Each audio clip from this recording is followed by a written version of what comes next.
Let us try to solve this limit.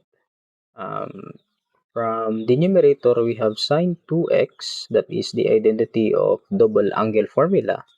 That gives us a 2 sine x cos x.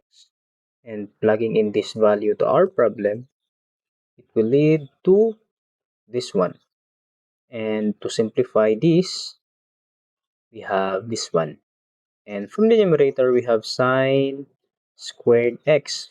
And we can try to plug in the Pythagorean identity of this one and subtract cosine squared both sides. That would give us this one.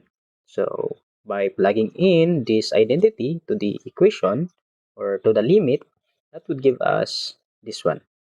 And from the numerator, the 1 minus cosine squared can be factored out as this.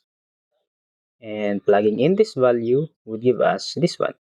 And notice that we can cancel out both 1 minus cos x, right? So that would give us only this one. And by applying the limit theorem of a product, that would give us this one. And directly substituting the value of x, the limit approaches to 0, it would give us this one.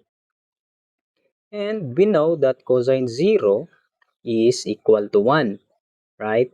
So it would be simplified into 2 quantity of 1 plus 1 times 1. And that gives us this one, 2 times 2. So the final answer to our problem will be equal to 4.